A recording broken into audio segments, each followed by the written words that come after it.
Seneca said, "To be angry is to be a madman." Even non-violent expressions of anger can lead to problematic attitudes, such as the desire for playback. This desire for revenge often necessitates causing harm to others to express one's anger fully. And if causing harm is necessary to express anger, how can this expression be compatible with social harmony? Anger can trap individuals in a cycle of violence and retaliation, perpetuating a cycle of hostility. This cycle of anger can be regressive for individuals, leaving them feeling wronged and seeking retribution without offering any real means of moving forward, even if that retribution is achieved. Therefore, anger is incompatible with social harmony. Instead of focusing on anger, we should just strive to come together in solidarity and work towards positive change, right? Not exactly. Is one able, simply by following its nature, to make the willow tree into cups and bowls? Surely one must forcefully injure and steal from the willow tree, and only then can one make cups and bowls. If one must, by forcefully injuring and stealing from the willow tree, make cups and bowls from it, then must one also forcefully injure and steal from humans in order to make them benevolent and righteous. How swiftly then would all the people in the world come to regard benevolence and righteousness as calamities? Most humans are prone to anger as a primary response to perceived injustice, and simply because a different disposition is more prone to eliciting pro-moral results does not mean that anger has been overcome or expelled. Even if one were to adopt a more typically pro-social disposition, one would still need to have a means of structuring and handling anger when it arises. Such is the function of ritual. Anger is a human disposition that needs to be accommodated. If not, it can lead to indifference,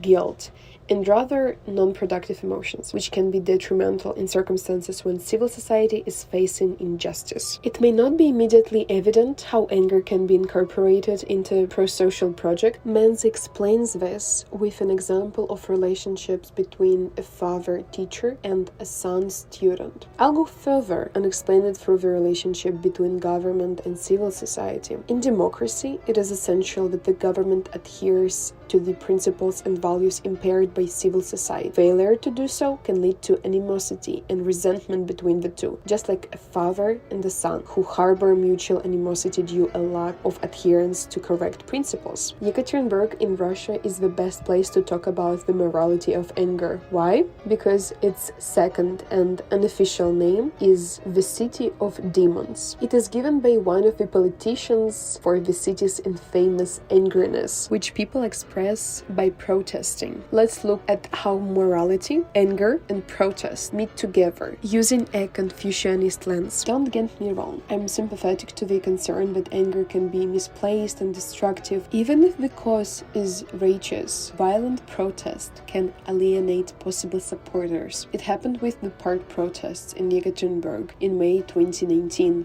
A lot of people were afraid of their anger or the anger of others, so they didn't really join the demonstrations. On the other hand, this line of thinking minimizes the fact that anger does admit of genres, and that developing an ability to discriminate among these genres is part of moral cultivation. Moreover, it is possible that many of the most problematic cases typically referred to as anger are in fact misidentified instances of what the Confucians might call rage. For example, hurling a brick through a window during a tense demonstration. Distinctions must be drawn between mere frustration, tantrums, genuine moral outrage that also can be distinguished into two, like destructive anger and constructive or moral anger. The two types can easily coexist with each other, even becoming one another at times. The park protests in Yekaterinburg that were mentioned before involved clashes between activists and police, and there were reports of violence and excessive force from both sides. This type of anger can be seen as destructive, as it can lead to morally problematic behavior and further social division. However, the protest's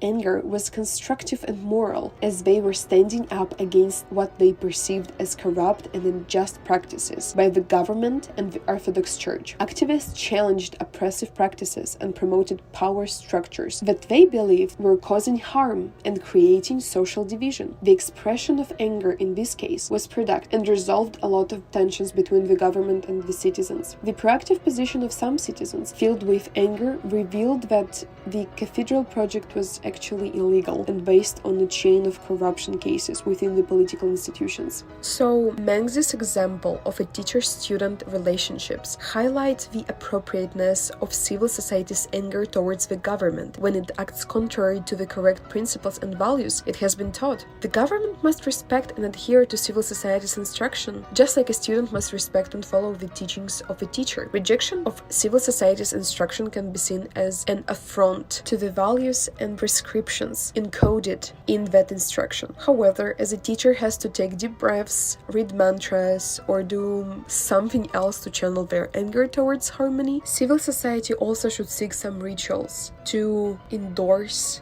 the injustices. This kind of rituals can provide a collective outlet for anger, calling for change. A core feature of the overreaching Confucian program as a part of its ethical project urges learners not to become stuck or fixated in their anger, but to move through or with it in a manner that is forward-looking and morally productive. In the summer of 2017, the regional council approved the decision to demolish a TV tower to provide space for another project in Yekaterinburg. However, the decision aggregated some, as the tower had become cultural landmark for several generations of Yekaterinburg residents, while extreme climbing on the tower had become part of the city's subculture. Those people that were feeling connected to the tower and didn't want it to be ruined expressed their feelings in several ways. First, they installed a memorial in memory of the 40 people who died trying to climb it. Then, activists organized rallies against the demolition of the tower and collected signatures to rename the street where the tower was located after the first person who climbed and fell from it. Next, people were projecting laser messages on the tower, expressing their love for it and concern about its safety.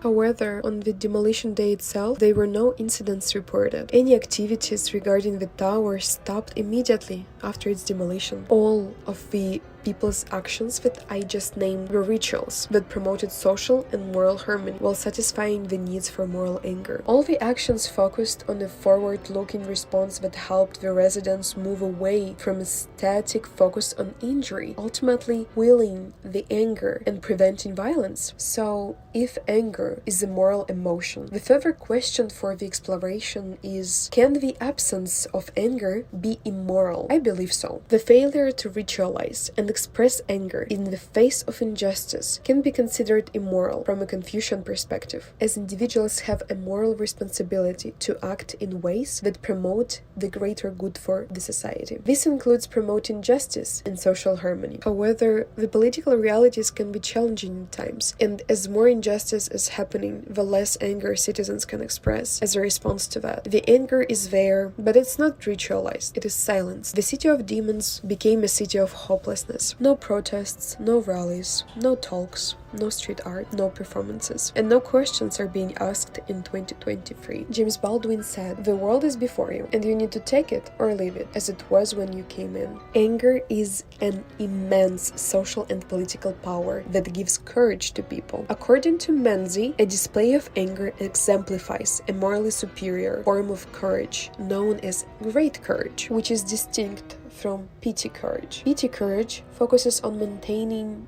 outward displays of honor, such as responding to insults or stealing honest will, while great courage is aimed at upholding and promoting moral goodness. And those who possess great courage know that they are justified in their cause, linking moral righteousness with the anger that seeks to actualize that attitude. Therefore, anger is morally necessary when employed in service of courage, which is so needed in the face of injustice.